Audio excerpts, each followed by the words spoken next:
Welcome to the Global Peace Film Festival Lives Online Conversation 2024 Festival Edition.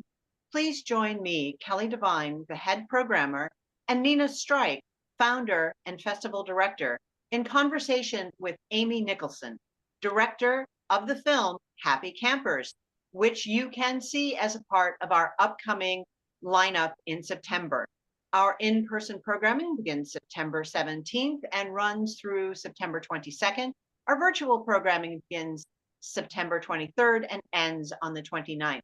Information about tickets and all of our upcoming events can be found at peacefilmfest.org. And now let's join Amy in conversation. Welcome, Amy. We're so delighted to have your latest film, Happy Campers. Thank you. Thank you for having me at the festival. We're thrilled to have you at the festival. So let's start out. Amy, tell us about Happy Campers.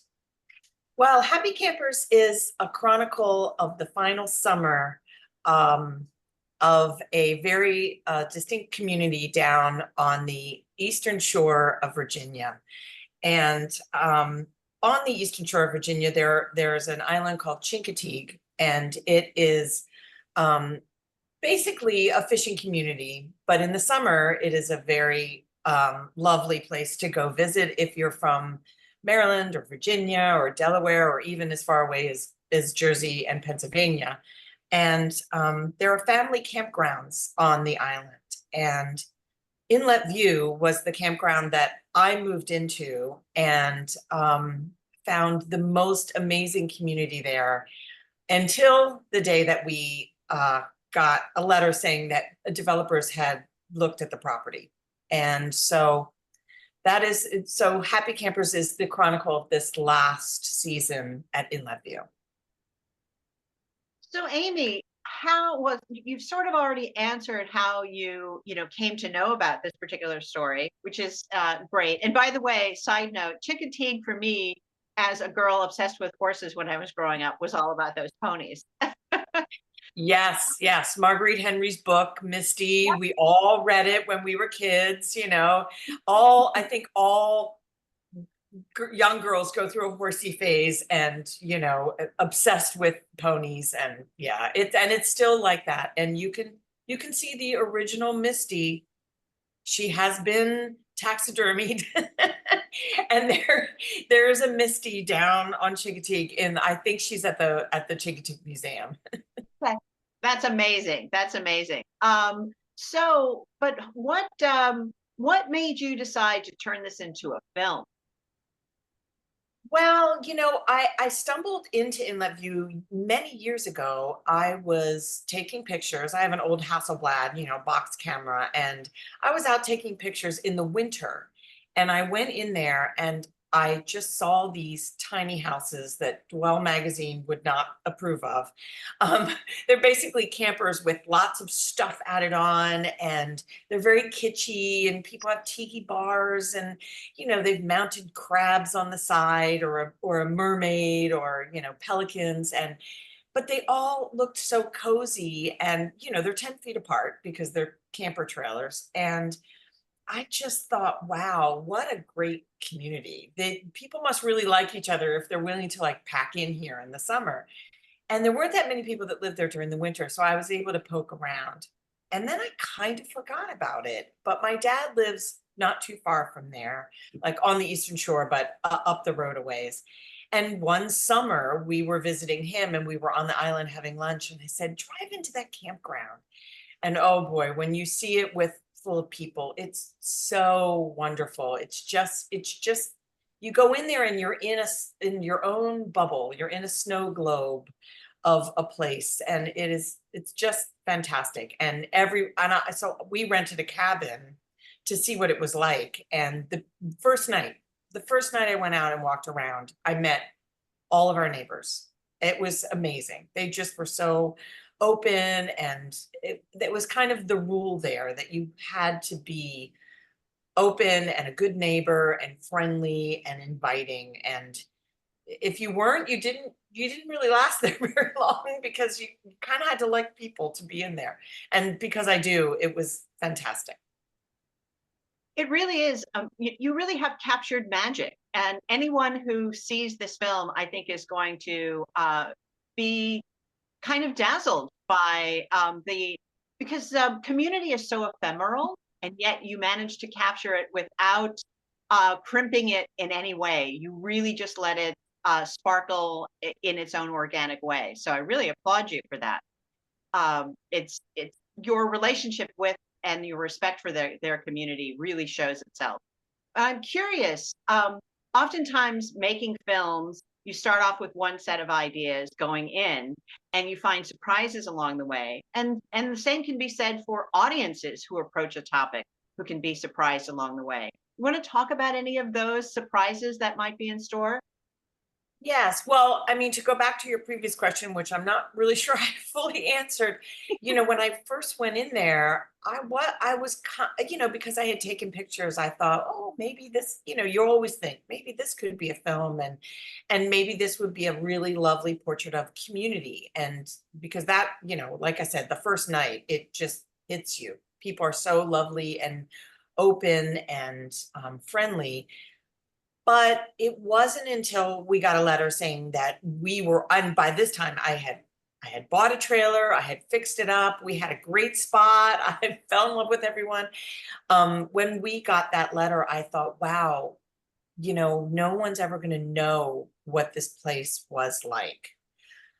But I also, by that time, had heard, how people in the greater community of Chincoteague, sometimes did not say very nice things about the Inlet View community, that it was a little trashy, or, and I knew that, the outside world had a very specific view of, a trailer park full of working class people, right? And especially in this political environment.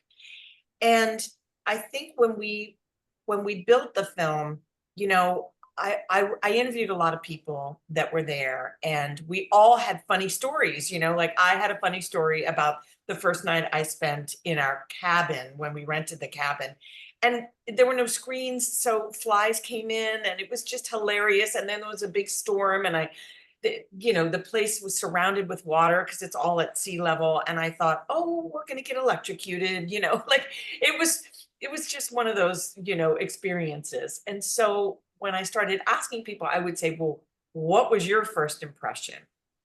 So we top loaded the film with those funny stories because everyone had one. And you kind of think, okay, where have I landed? And we worked really hard to slowly let you in and change your mind so that by the time you get to the end of the first act, what I want audiences to say is like, I could do that. That looks actually kind of great. And I wish I had that.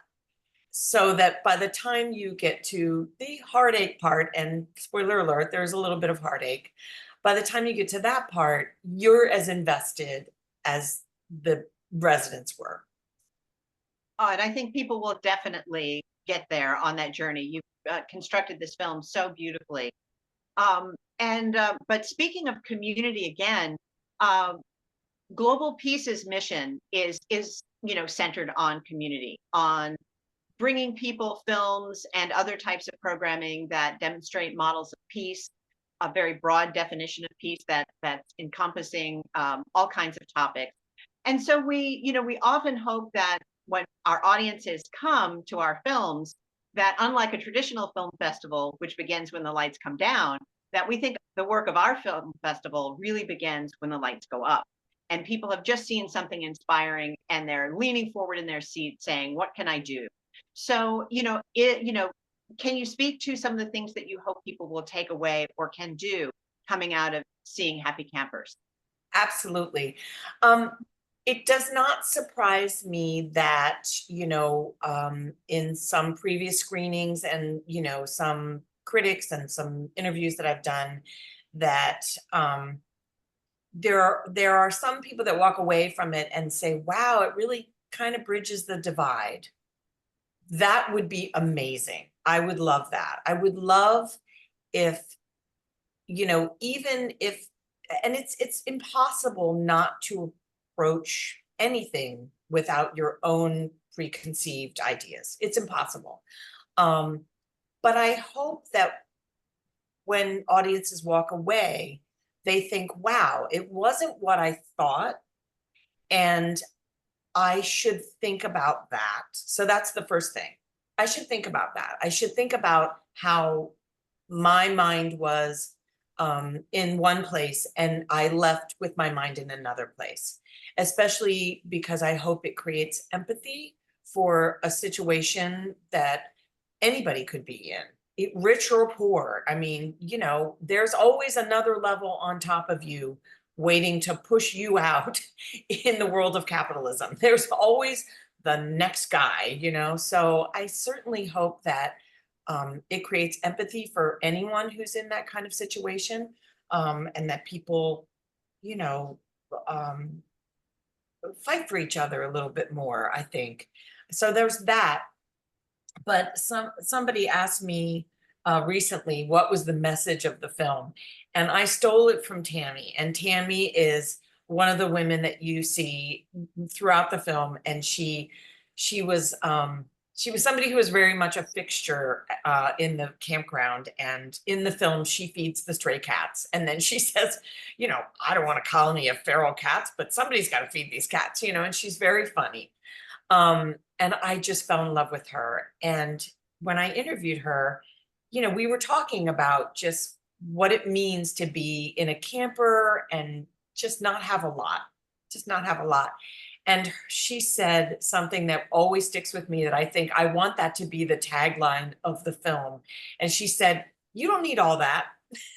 And I just hope that people, when you walk away from it, you think, I don't need all that. I don't need, a big house and a bunch of cars and, a big fabulous career. What I really need is friends and family and a place where I feel welcome and not judged, and, and appreciate the environment and all the things that Inlet View was. That's really lovely. And that is so reflective of the film, which has such a heart and just shows the humanity of all the residents that are part of the film. So in conclusion, a couple of things. First of all, the film is in limited theatrical release, correct? And that's wonderful. What can people do to support the film besides look for it, come to to our festival, see it there and look for it? What else can people do to support the film, and what's next for you? Well, our website, which is happycampers.film, we have a donation tab. So if anyone wants to donate to the film, they are more than welcome. And also we will be out on VOD in September on Apple. So look for it there. We'll be posting that on our website as well. But just as a, pre-sale, I'll say, look for that. So that'll be in early September. And what's next for me, I'm not sure. I really invested, as many documentarians do, like 5 years of my life on this. And my goal was really to pay homage to those people who really changed my life. I don't think about things the same way since I lived there. I really don't. And so my husband and I have been doing a lot of talking about what we want to do now. And so I don't know. I have lots of ideas for films, but life-wise, I'm not really sure. It has definitely recalibrated where I thought I would be, and in a really good way.